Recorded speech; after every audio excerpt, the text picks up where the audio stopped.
All right, good evening, everyone. Welcome to the New Hampshire Avenue BRT Planning Study CAC number 6. My name is Justin Willits. I'm a capital project manager with Montgomery County DOT. I'm joined with some other representatives of the county and our consultant team. Um, Joining me from MCDOT is Jamie Henson. He is the BRT implementation manager, and he'll be assisting with some of the Q&A and discussion this evening. On our consultant team, we have Jacob Smith, Shelley Castillo, Aditya and Mdar will be helping me with the presentation. Tara Hofferth, Fernando Snellings, and Sharon Lickford are also with us. Thank you for your time tonight.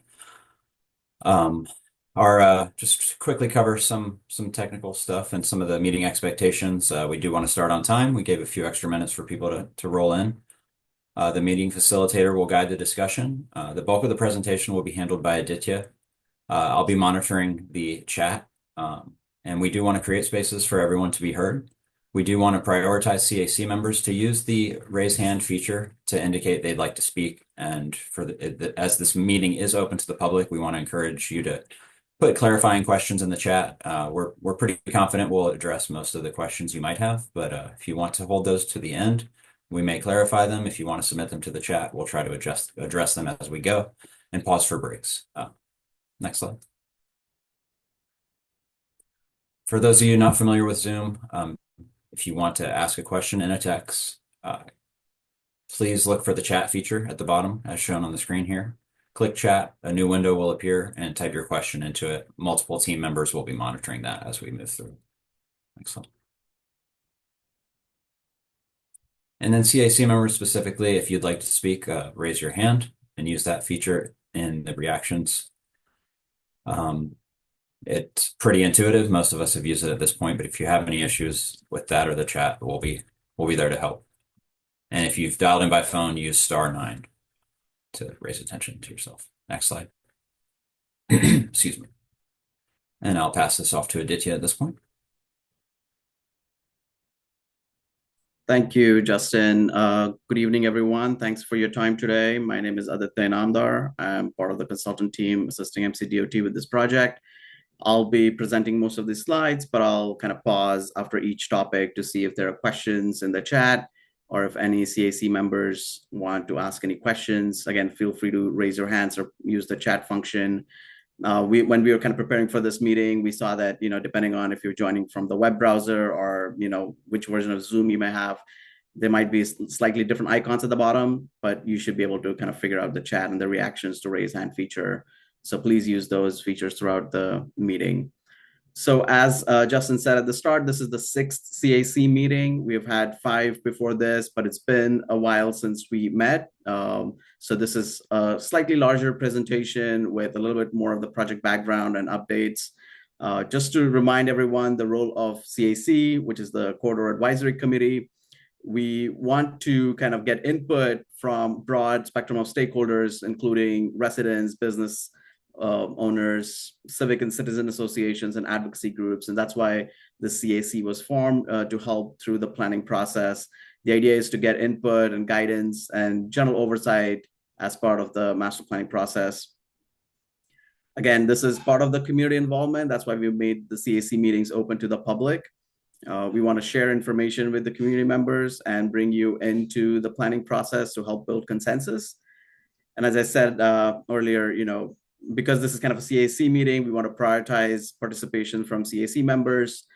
Please raise your hand if you would like to speak or introduce yourself. I know we have a few on the call today.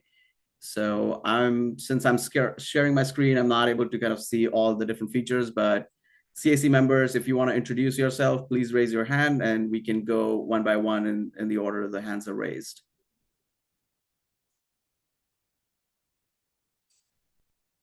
Justin, are you able to identify anybody who has raised their hands? I'm not able to see them. I don't see any yet, but we'll give it just another moment.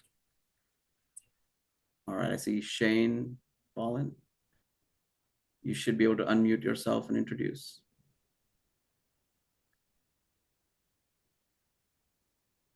Good evening, everyone. My name is Shane Poland. I'm principal of PS Ventures, and I am working to lead the development team on the Hillendale Gateway project immediately north of the Capitol Beltway at Powder Mill Road and New Hampshire Avenue.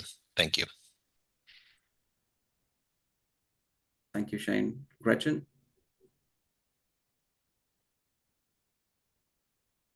Hi all, I'm Gretchen Goldman. I live on New Hampshire Avenue in Tacoma Park, closer to the DC border, and representing myself. Thank you. Eileen? Hello, good evening. Eileen Finnegan. I live in the Hillendale neighborhood and I have been following the New Hampshire Avenue BRT since the very beginnings, so many, many years ago. This has been a long haul. It has been, yeah. Thank you for joining, Dan. Hi, I'm Dan Wilhelm. I live in the eastern part of the county.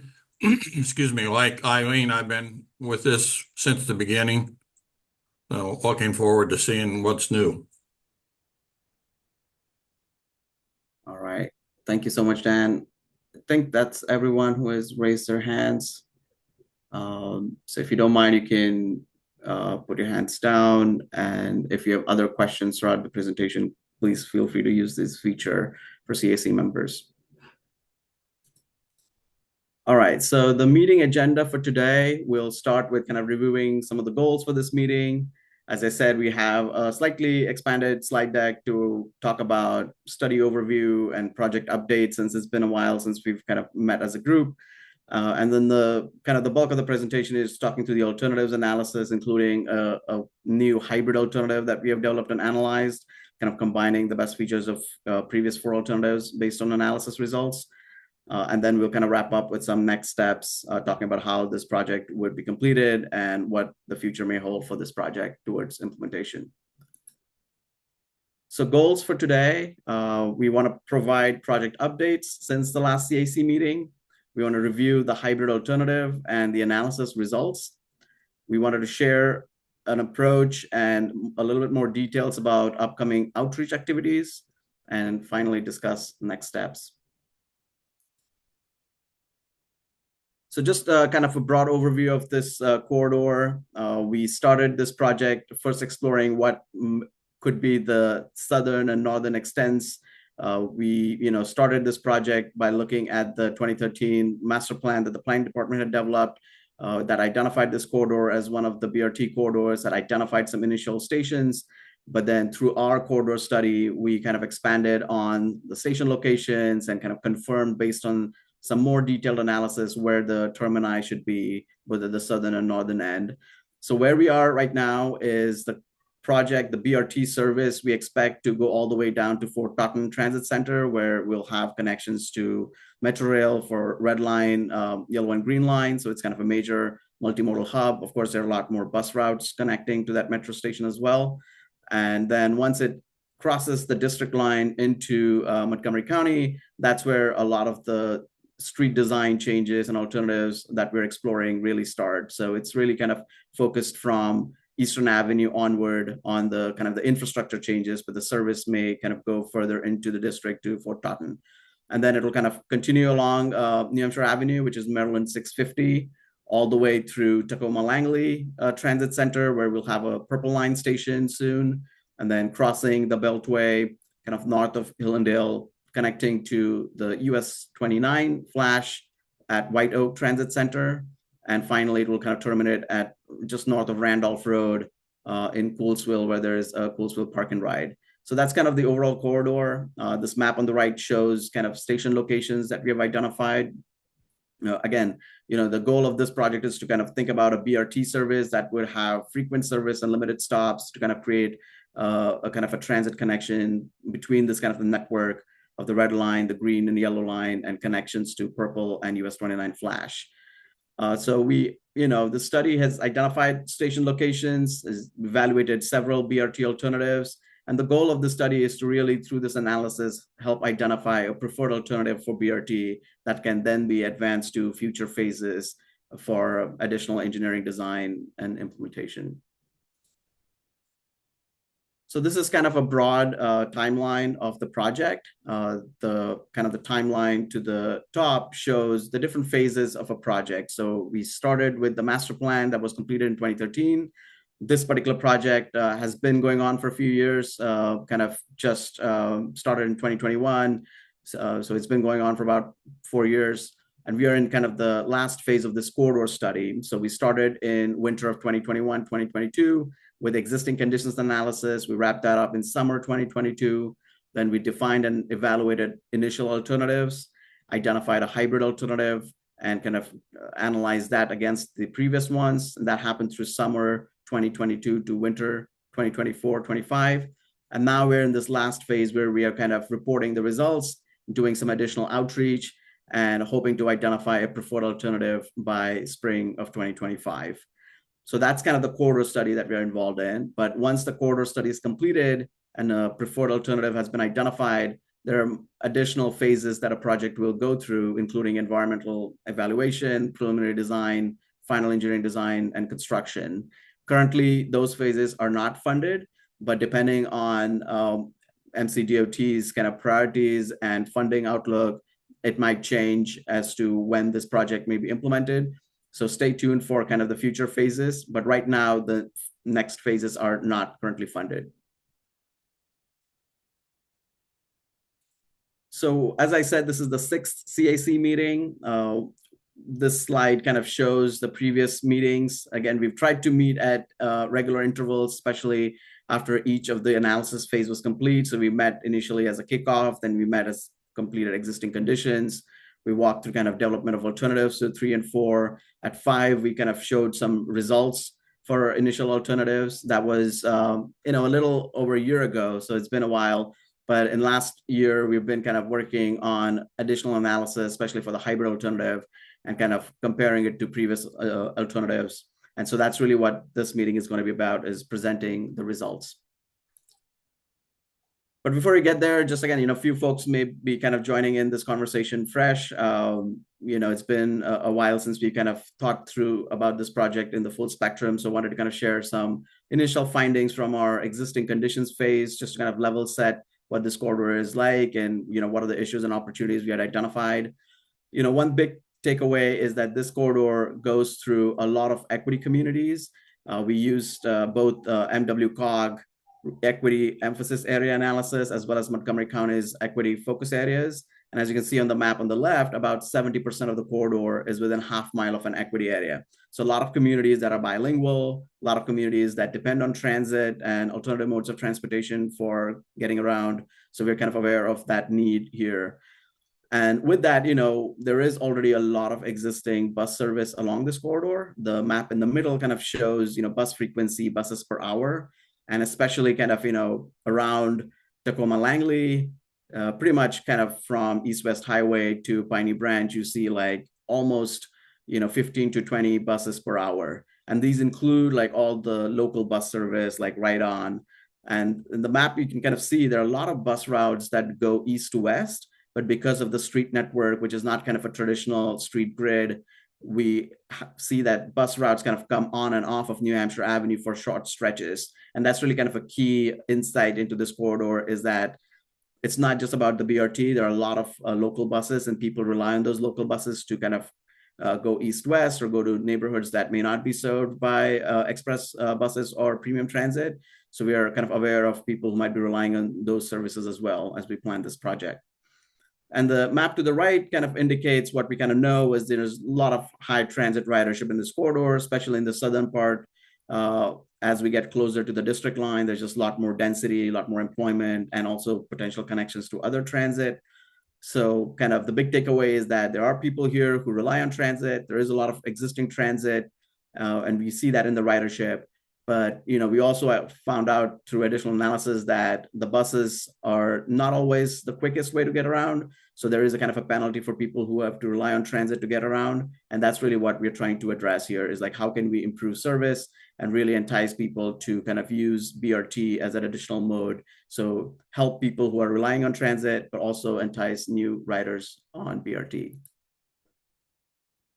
So this slide kind of talks about our approach to develop and evaluate alternatives. we started this project with identifying stations from the master plan and identifying some additional stations based on new analysis we conducted as part of this project. Then because the corridor is pretty long, we divided into segments based on kind of land use characteristics, transportation conditions, traffic conditions. And that really helped us to look at solutions at a local level, kind of more context appropriate solutions in each of the segments along the corridor. Then we developed some general concepts about BRT. BRT can kind of span a lot of different treatments, from median lanes to curbside lanes to some minor kind of intersection improvements like queue jumps. So we took the whole toolbox and identified which ones are relevant for this corridor. And then based on kind of those concepts, mixed and matched those concepts to create alternatives, which are kind of end-to-end corridor alternatives that may have a mix of different treatments. And we have evaluated those. And the goal is, based on that analysis, we kind of get stakeholder and public input to help identify a recommended preferred alternative. I saw in the chat that we have one more CAC member join. So maybe we can pause quickly for the new member to introduce themselves. Fernando, if you could let me know who that person is. Yes, that would be Mr. Clay Tunis. I hope I'm saying your last name correctly. Hi, this is Catherine Tunis. Can you hear me okay? Yes. Yeah, I don't think I was on the original CAC, but I am president of the South of Sligo Citizens Association. So we cover the area of New Hampshire in between Sligo Creek and Conway Avenue. So the 410, the crossing with 410 proposed station is in our neighborhood. Got it. Well, thank you for joining. Thank and you. while we're kind of paused, are there any other questions, Justin, in the chat that we could get to?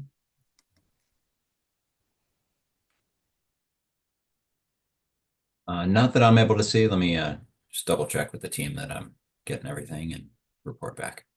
All right. Any CAC members have any questions up till now? Please feel free to raise your hand. We can address any clarifying questions here.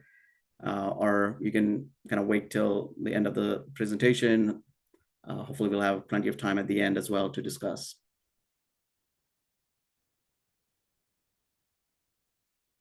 All right, so moving on. So these were kind of the initial 4 alternatives that we evaluated.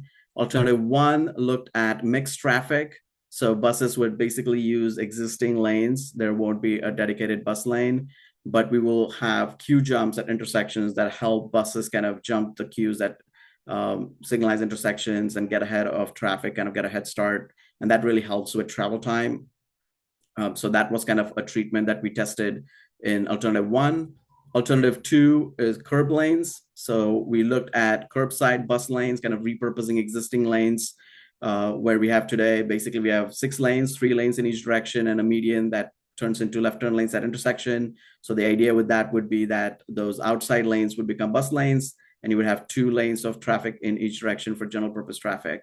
So that was kind of the treatment from Piney Branch South to Eastern Avenue in alternative 2. And north of Piney Branch Road, we had only mixed traffic, so no other treatment, not even queue jumps. So that would help us kind of identify the usefulness of queue jumps by testing different alternatives. And alternative 3, we're calling it median lanes. So segment 1 and 2, kind of eastern to Piney Branch, we have 2 median lanes for buses for BRT, and then a single reversible median lane, which basically is used by flash buses in the peak direction. So southbound in morning, northbound in evening, and the off-peak direction would use one of the general purpose lanes, but should be able to get into the stations that are in the middle of the road. So that was kind of the condition between Piney Branch Road and US 29, and north of 29 was mixed traffic. Alternative 4 was additional median lanes, so very similar to 3, but we tested 2 median lanes in segment 4, kind of north of Beltway to just south of US 29. And these were the different metrics we used in our analysis to compare these different alternatives. We done pretty extensive travel demand analysis modeling using microsimulation tools like Vism. So we tested BRT travel time, local bus travel time, general purpose vehicle travel time. So kind of what are the travel that it takes to kind of go the distance along the corridor. The right-of-way required as part of this project. Jake on our team helped create conceptual plans, and that helped us lay out kind of the footprint of these concepts and understand how much right-of-way is going to be required, not just for the roadway, but even for kind of stormwater. And that helped us identify which alternatives may have more impacts. Based on the concepts, we also were able to calculate kind of planning level cost estimates, kind of estimate construction cost, duration for construction. And then using GIS, we were able to do some additional analysis based on travel time about access to jobs. So how many jobs can study area residents access within, say, 45 and 60-minute or with a single transfer ride. And then we also did ridership modeling. So, we have some initial kind of understanding of which of these alternatives may perform better in capturing more transit riders. So based on our kind of initial screening of the 4 alternatives, looking at those metrics, we realized that none of the 4 alternatives were performing best across all evaluation criteria. So there were some segments that were doing better in alternative 1, but some segments were doing better in 2 and 3. So what we kind of decided to do was develop a 5th hybrid alternative, which is basically picking kind of different treatments at segment level and building a new alternative that we expected to perform the best among all these 5 alternatives. It was within kind of the first 4, alternative 2 was the best performing within them. So hybrid is kind of built upon alternative 2. So there are curbside lanes on the southern side. So segment 1 and 2, kind of from Eastern to Piney Branch, we have curbside lanes, and these kind of sections on the right kind of illustrate the different treatments. So as I said, existing is kind of 6 lanes. So with curbside lanes, we will repurpose the outside lanes for buses. This kind of blue and red shading indicates that both flash buses and local buses can use that bus lane. The blue buses are supposed to be local buses. So we identified some bus stops where only local buses are going to stop to design a pullout for local buses so they don't block the bus lane, and the flash BRT is not blocked because the local buses are making frequent stops. And I have more information on that on a future slide in a second. But that was the idea of repurposing lanes for curbside. Then in segment 3, where we see highest traffic kind of around the Beltway from Piney Branch to 495, we basically have mixed traffic, but we saw a lot of utility of queue jumps based on alternative 1. So we have designed certain intersections where we have introduced queue jumps in this segment. And then again, curbside lanes in segment 4 from kind of Beltway to 29. And north of 29, there is significantly less traffic compared to other parts of the corridor. So we've maintained kind of mixed traffic condition.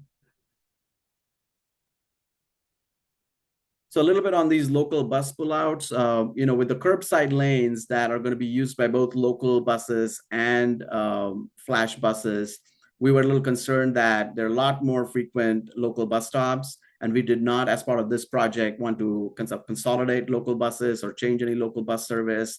A lot of people rely on this service. And so the way we thought we could address that was where we identified higher local bus stop ridership, where the buses may stop for a longer time, and where we think that there are best travel time savings for flash, we introduced kind of these local bus pullouts.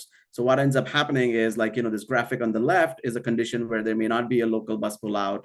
The graphic on the right is like a local bus pullout. So if you have a condition where both buses come at the same time and the local buses stop, the flash bus is kind of blocked behind it and is not able to kind of go through, and it kind of defeats the purpose of having a dedicated lane for flash buses that help going buses kind of quickly through the corridor. So with the pullout, the local buses can serve the bus stop in the pullout while clearing the bus lane for flash bus to go through. And because it's a bus only lane, we had less concerns of getting the local bus back into that lane. Generally when we see these local bus pullouts, there's a concern that the buses may get stuck in that pullout. It'll be hard to get back in because there'll be traffic coming from behind. But because this is the condition where it's only a bus lane, we think that it will be easier for the local buses to get back in. Where we have bus stops that are both flash bus stops and local bus stops. We don't need pullouts because both buses are going to stop, and we designed in such a way that even if both buses come at the same time, they're able to dock on their own stations. So as I said, we did some very high level analysis to identify where these pullouts could go. This kind of shows a map of potential locations. The reds are in northbound direction or to the kind of east side of the roadway. The purple ones are in southbound direction, west side of the roadway. And you can see there's a clustering in the southern side, because there's a lot more bus stops there. Also a lot of ridership. So we expect the local buses to make those stops and wait for a while for picking and dropping off passengers. So that's where there is kind of really a need. So although there's a lot of clustering, that's really kind of counterintuitively the point of like having these pullouts so the BRT is not blocked. The other area where we focused our attention and kind of figuring out the stop location was at the Tacoma Langley Transit Center. This is going to be a big transfer point and a hub with the Purple Line station. We looked at two different alternatives. Alternative one was to detour Flash BRT from New Hampshire Avenue, get on University Boulevard so that the buses can dock in the transit center, and then do a detour along Lebanon Street and get back on New Hampshire Avenue. That kind of adds 4 minutes to the total travel time for the BRT. So it was pretty significant. If we keep the bus stop in the northbound direction on New Hampshire Avenue, it helps with the travel time, but kind of the drawback is that people who are transferring would have to cross New Hampshire Avenue to get to the transit center. One way we were able to kind of address that a little bit was, A, there are going to be a lot of improvements for pedestrian crossing as part of the Purple Line project, but B, we moved the BRT stop just north of the main intersection, a little bit closer to where you have this intersection with a signal that provides access to a shopping center, as well as kind of the northern side of the transit center for the buses. So that intersection is much smaller in footprint compared to University Boulevard and New Hampshire Avenue intersection. And then with the design, we were able to introduce a pedestrian refuge island. So people are able to kind of make a safer, more comfortable crossing at that point instead of at the major intersection. So that's where, we are maintaining the bus stop on New Hampshire Avenue with the hope that this pedestrian crossing improvements will help kind of that transfer point. And then also, once you get to the transit center, you can kind of walk along or through the transit center to access the Purple Line station. So you won't have to kind of do the multi-leg pedestrian crossings that are at University, where you have a slip lane to get to the island and cross multiple lanes again. So the next intersection is kind of much smaller and safer to cross in terms of the length. And with the refuge island, it helps. All right, let me pause here and see if there are any additional questions about any of this content before I present the results of our analysis. Not seeing any in the chat and don't see any hands up currently. All right. So next, we will kind of walk through the results of our analysis, again, based on the initial list of metrics. So this chart here is showing travel time comparisons. We again used microsimulation software Visum to kind of model the corridor from Sheridan Street to Mahan Road, about 5 miles. That's kind of the main area of the corridor we think is highest congestion in the area.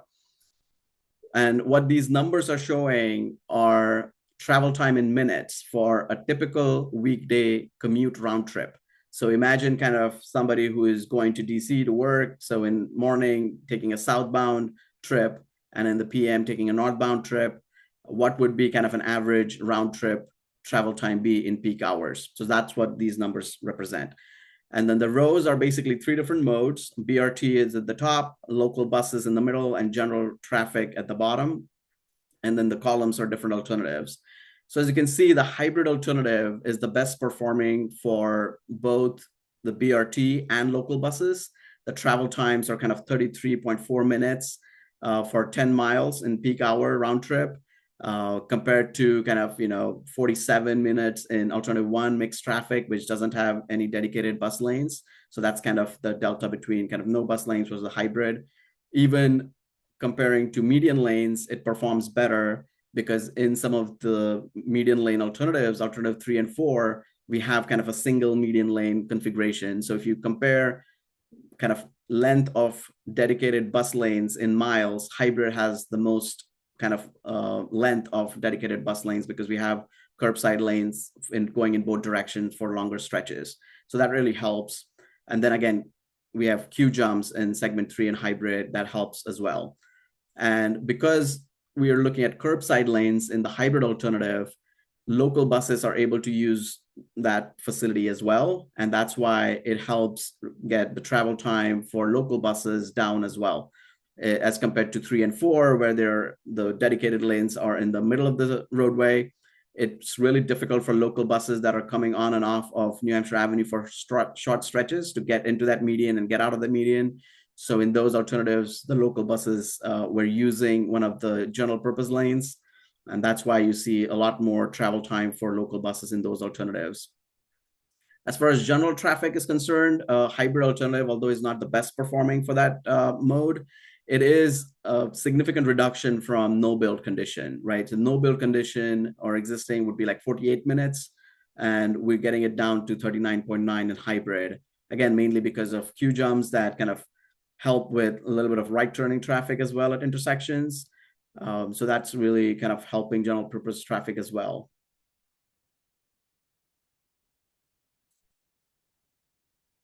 In terms of transit accessibility to jobs, so this is kind of a measure that really looks at, access to jobs, access to opportunities, and kind of, how transit can help people in the corridor kind of access those opportunities. So there are 3 different bars here and all different alternatives. The green bar is looking at number of jobs that are available within a 45-minute transit travel time.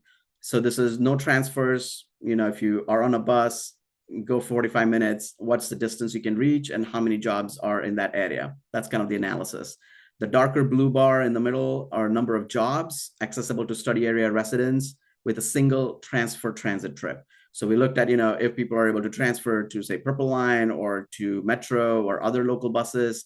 Of course, the geography kind of expands. So we looked at, that area and how many jobs are available in that area.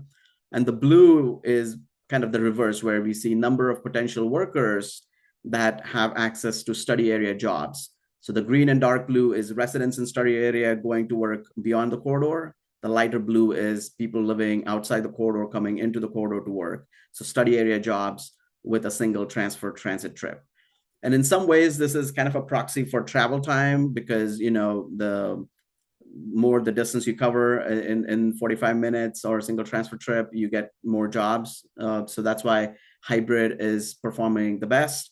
But again, with the hybrid, you're able to kind of access a lot of areas, especially with the Metro and the Purple Line, where there are a lot of employment centers. So it'll be kind of an 11 to 25% increase, depending on which bar you look at from the no build. So this project will help enhance access to jobs to study area residents and residents beyond the study area to access jobs in the study area. So the next measure is looking at costs. These are total capital costs, including design. The lighter blue shade at the bottom is rolling stock, or basically buses that we need to serve the corridor. And then the darker blue shade is total construction cost, including kind of factors for design and overhead cost. Again, these are in 2023 dollars. And as you can see, alternative 3 and 4 with the median lanes, which require kind of redesign of the total roadway and has much more impacts in terms of right-of-way because of the footprint, are almost 3 to 4 times more expensive than other alternatives. So if you look at alternative 1 or 2, they're kind of comparable. If you just look at total construction, 87.5 million, 79 million for alternative 2. That's about 13.4 million per mile for alternative 1, 12.1 for alternative 2. That goes up to like about 50 for 3 and 4. So significantly more expensive. And then with the hybrid, it's a little bit more expensive than alternative 1 and 2, about 114.1 million for total construction and about 16.4 per mile. The increase in cost compared to 2 is mainly because we have introduced queue jumps that require some intersection redesign in segment 3, kind of around the Beltway. And then we just have more length of curbside lanes, which we have assumed would be painted red. So there's a lot of red paint that's gone into these costs as well. So key takeaways, the hybrid alternative has the shortest travel time for both BRT and local buses. It also helps reduce general traffic travel time more effectively than most other alternatives. Local bus pullouts that we have introduced in the hybrid, which is also part of the costs, saves around 3.6 minutes in peak travel direction. So that's 3.6 minutes in the morning going south, 3.6 going north in the afternoon or evening. So it really helps with the travel time for BRT. And then again, these local bus pullouts are kind of planned based on a planning level analysis. As we go into further design, these could be evaluated, can be revised, added, or taken off depending on kind of challenges because of topography or stormwater or other engineering challenges. But we do think that having these pullouts help in travel time. We also tested the hybrid without the pullouts, and even without any pullout, it also performs better. So in general, the hybrid alternative, is performing the best across several metrics. It is much less expensive than 3 and 4, which has median lanes. So that's where, basically the technical analysis is kind of telling us the hybrid alternative is kind of performing the best and would give us the most benefits for this project. So before I move to a different topic, let me pause here. And Justin, if you have any questions or any CAC members have questions. I'm not seeing anything. We had one question just to me about when the presentation will be posted, and we'll shoot for that by the end of the week.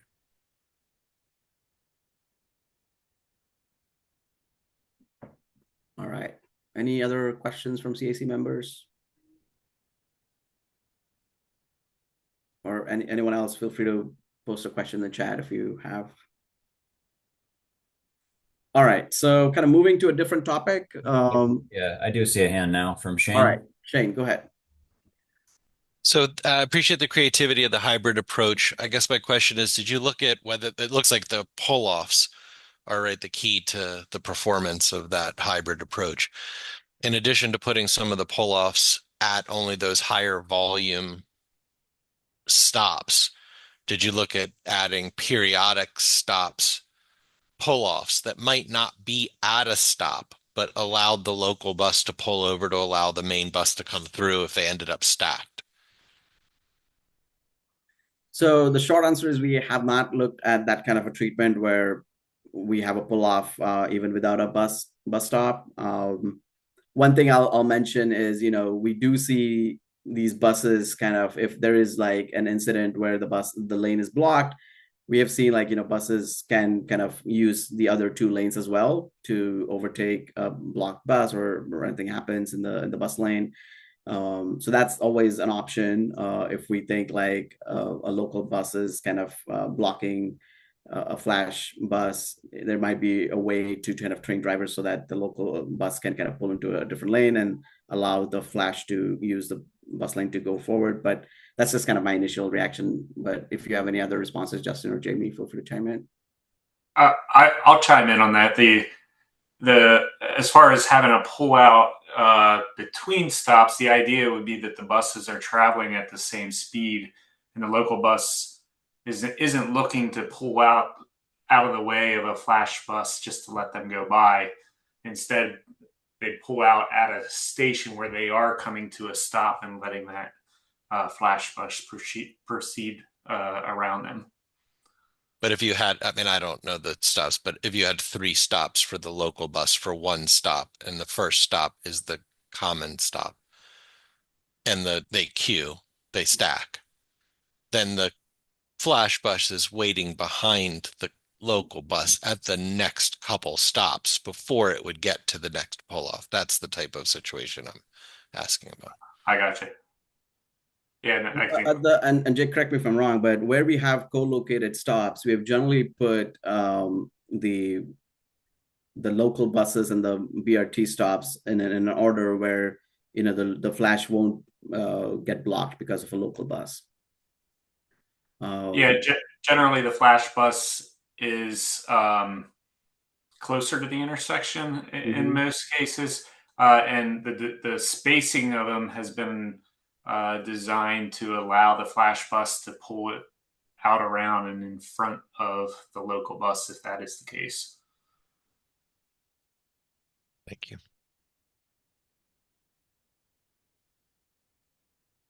A simpler way to explain that would be that the operator of the flash bus would have the ability to merge into mixed traffic if it were in a non-congested segment of the corridor to pass that vehicle as well. So there's different operational considerations that would come into play in that type of scenario. Very location specific. And I do see Eileen has her hand up as well. Yes, I had a question regarding right-of-ways. When you have two in my neck of the woods, one on near Chalmers and one on Overlook. That section of New Hampshire Avenue has a very restrictive right-of-way with homes very, very close to the roadway compared to some other places. Have you looked at that? Have you begun to take a feasibility of whether those pull-offs are actually possible? I'll let maybe Jake, do you want to respond to that based on your concept design layouts? Yep. Sorry, I had it on mute and started talking with it. Yes. I was asking about at Overlook and at Chalmers. At Chalmers, I think that was going southbound. You wanted to pull off. So there are homes very close to the road there. So there's really a property kind of impact. Right. Also the case with Overlook.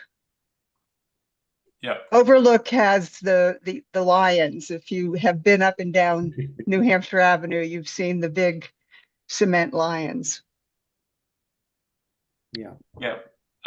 So as far as property impacts, we have the right-of-way information we have is from GIS at this planning level.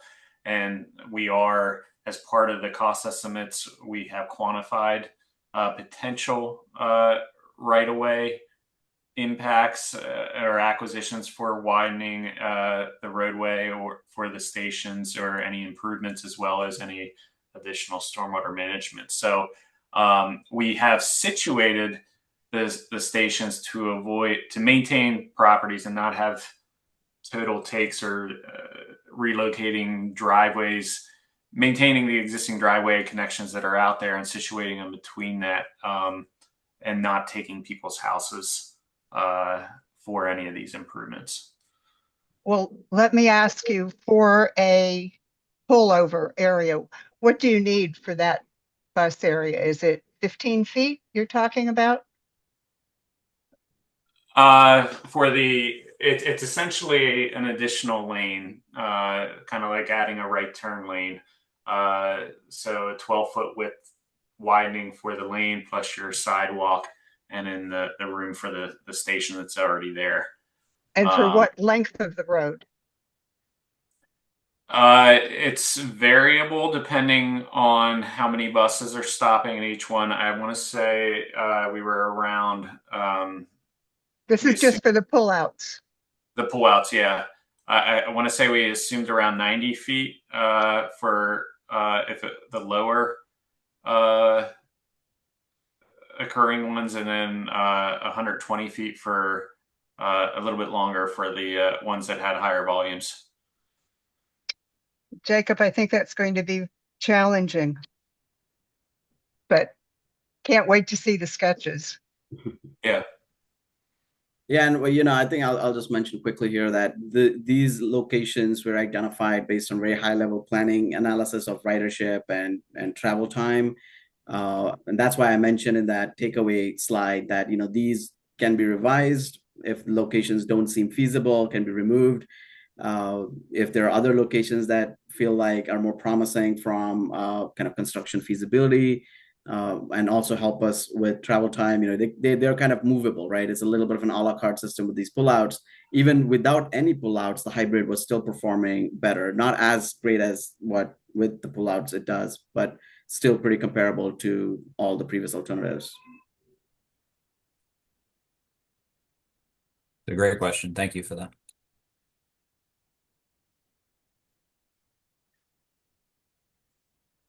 Do you have any other questions? No, I think we can continue. So outreach. All right. So, you know, we've completed kind of the alternatives analysis, including the hybrid, and we want to kind of present this content to broad range of stakeholders and communities. So we are in a round of public outreach for this project at the moment. This meeting is part of that, but we have additional activities lined up as well. The overall goals for outreach are to connect broadly with diverse communities along the corridor. There are a lot of equity communities, as mentioned at the start. So we want to kind of include multilingual engagement, go to where people are, and kind of collect input. We also want to kind of clarify what we mean by BRT, what are the concepts. Some of this is kind of part education about transit and BRT, flash system, and also articulate what are the opportunities and challenges, especially along New Hampshire Avenue for this corridor. We want to understand and focus on community needs and impacts. So just like the last question, we want to understand, you know, which areas might be difficult to do something that we are thinking, what are the challenges beyond just kind of the technical understanding that we have from the data, but get kind of the local input. And then finally, we want to gather meaningful feedback to kind of refine these alternatives. And the goal is, again, to gather input and hopefully identify a preferred alternative in coming weeks and months to help move the project beyond the planning study.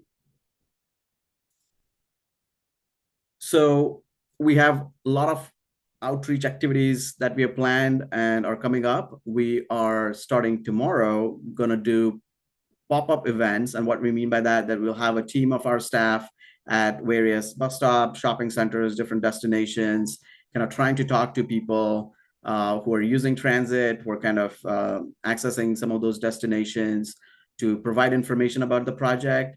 We have a flyer that we'll be handing out that kind of provides more information about the project website, about an in-person public open house that we have planned for May 14th at Langley Park Community Center in the evening from 6 to 8 p.m. So we'll be kind of sharing information about that. We also have an online survey that's now up and running, and we'll kind of keep it open till early June. I think by June 11th. We will also have paper versions available at public events. So folks who are not able to kind of access the online survey due to kind of technological challenges, we'll have a paper version. And we'll also have kind of multilingual materials at these meetings as well.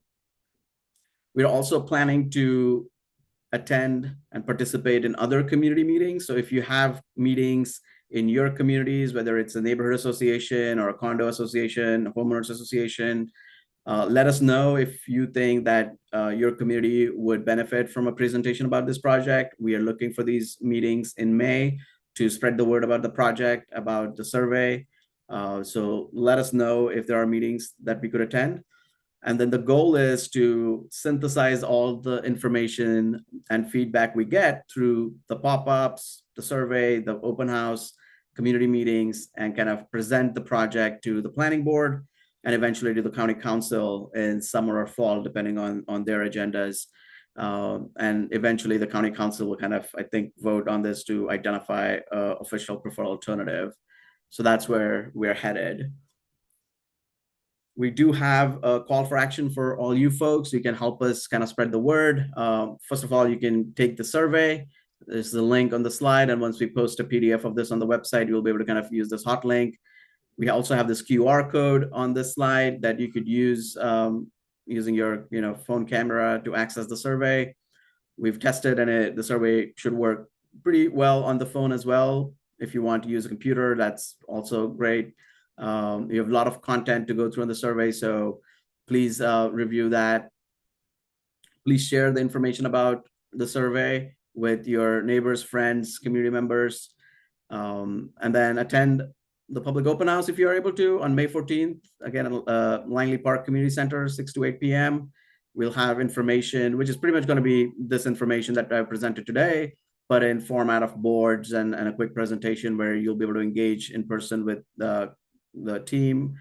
as well as answer any additional questions, but also spread the word about the meeting. We're trying to get more people engaged with this project and get feedback. And then again, let us know if there are any other community meetings that we could present at. And finally, to wrap up the study, we'll be having, we'll be developing a final report documenting the planning study in spring or summer 2025. Once that's kind of finalized, that should be also available online on the project website. As I said, we are planning to present this to the planning board. Before that, we'll have to coordinate with the planning department for their review. So we're kind of hoping that we can present to the board in summer or fall, and then eventually to the county council for selection of a locally preferred alternative, again, hopefully by fall 2025. So that's all the information I had. Happy to take additional questions or open it up for any other discussion. Again, if you have questions, put it in the chat. CAC members, feel free to raise your hands. See Dan with his hand up. And just before we get to Dan, I did place my email in the chat as well. So if you can share this information, we should be trying to post the presentation to the website later this week. But feel free to contact me directly to present to your organization, get you more information. Any way we can help spread the word. We're happy to do that. Dan.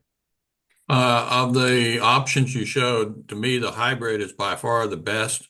That doesn't mean that down the road there's a lot of issues that need to be addressed on different intersections. So, but on a high level, to me, the hybrid's best. That's, to me, the starting place for maybe a next phase where you peel the onion some more on some of the intersections and stuff that needs to be done. That's Yeah, all. thanks for that, Dan. And I'll just kind of quickly mention that we completely agree with you. There's this is a planning study, and Jake has developed some planning level concepts that will also be available online. So there'll be kind of very high level layouts that you can look at, and it really goes, block by block, intersection by intersection. But you're right, like there are a lot of complicated intersections. It's kind of an older suburban corridor that's built out. We're trying to kind of retrofit a lot of things. So this project has a lot of different.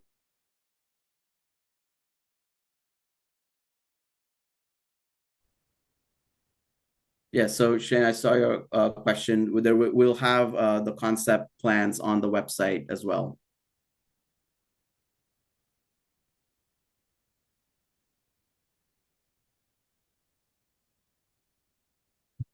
And we'll just do, I think, one last call. Any hands to raise or questions in the chat that I know I got a few directly to me. So if anyone else on the project team got messages directly to them that they want to share with the group, please do so now. But Yeah, I did receive a direct message just now asking, is it possible to remove one of the stations at this point? Given the size of the stations that are proposed and that our neighborhood is pretty much completely built out, it may be more disruptive than people want. I would just ask that you send me that location in an email to whoever submitted that comment, and we will make sure to document it as part of the project and look for ways to mitigate that moving forward. I just had a clarifying question about that. When whoever is asking the question is referring to stations, are they talking about the pullouts or like the BRT stations? Because the BRT stations, if you go on Coolsville Road, like, they're kind of a longer, slightly higher bus stop that can fit on like a typical wider sidewalk. It's not a huge station in itself. Yeah, I was thinking of the station at 410 because we actually do have 3 buses now that stop there. So it would be a good location for a station, but that was before we actually got the dimensions of what the stations would be and went out there with a measuring stick and saw how it would sort of take up the parking lots of the businesses that are there. So I'm not sure how that's going to work out. And then also I did put in that some of the pullouts you have proposed, it could fit into a service road that's there, except that the service road is very highly used for parking. almost completely used. So I think that, and those people do not have space for driveways or have driveways. So it would be kind of disruptive. But I don't know. I am concerned because we did a survey recently on some of the housing zoning proposals that the county had proposed, and people were very surprised to see that the county was proposing changing things. And so I think it's hard because a lot of these people are not on our email list. They don't get the things and they're not totally engaged, but they're going to be totally surprised when and upset when their parking is gone. So I think it's just something we need to be sensitive to. I can't say for sure that people don't want one, but it raised some cautions in my mind and in some of our other officers' minds. And so I wanted to ask the question. Okay. I mean, I'll defer to Justin and Jamie about the actual question about removing stations.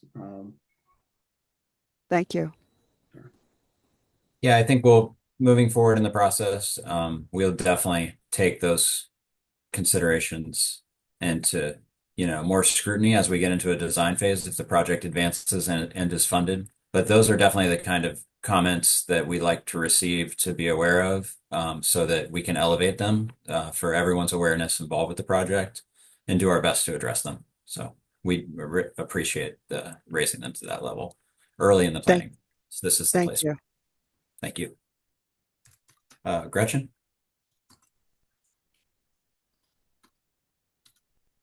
Can someone? Sorry. Okay. All right. Hi. Yeah, I just wanted to say this is so neat to see how you landed. I know through all the meetings we had talked through all the different options and all the different challenges with different spaces. And this is just so neat to see the proposal and to see one that really seems like it's the best balance of how to really improve the road and the speed and the efficiency for everyone that uses the road. And this is just really neat to see. And so I'd love to know if there's other ways we can support it, or I guess it sounds like at the council, Montgomery County Council level is sort of the next step. But just wanted to say congrats. This is really neat. Thank you, Gretchen. Sure, thanks for that. And yeah, share the survey link with your networks. That would be a great place to start. And then when we get some more information on the website, just please blast that out as well. And appreciate the kind words.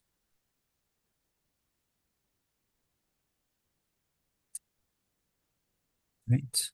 Give it one more moment, but I think we're about ready for a last call right at 8 o'clock. And yeah, just to clarify, planning board is next, and then it would go to council. Thank you for that clarification. I got Justin, just to clarify, I got a couple of questions in the chat about the concept sketches. So, those PDFs are, detailed enough where you can see kind of the properties and the roadway designs. Again, those are planning level concepts, so they're not at a level of engineering design, but they kind of lay out the basic geometry. So we'll upload those on the website. And then again, the stations themselves, again, depend. I mean, Jake, maybe you can answer that, but some stations may require some additional right of way and some additional kind of stormwater, or because there's topography in the corridor, some kind of retaining walls and whatnot, which is not uncommon. I think even on US 29, we see that there's sometimes we need some easements to put like those bus stops, but the bus stops themselves are what you see on 29 today for the flash system. It's basically a nicer, longer bus stop with off-board ticketing station, seating, and other amenities. It's not kind of more than a bus stop. Like, it's not going to take a lot of space, like the pullouts that you've seen.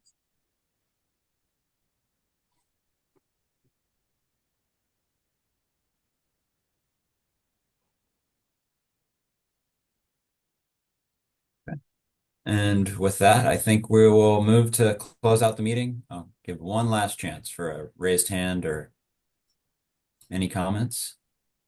And just like to thank everybody for being with us this evening. We appreciate you taking time out of your work week evening and being with us and helping us improve this project. And we will see what happens at the planning board and at council eventually. We look forward to our public meeting. Please join us if you're able to. Just pulling up the date again on that. May 14th at the Langley Park Community Center from 6 to 8 p.m. And the link to the survey is in the chat again, so please, and on the screen, the QR code as well. But thank you all very much. I think we can stop recording and go ahead and close this out. Thanks again. Thank you.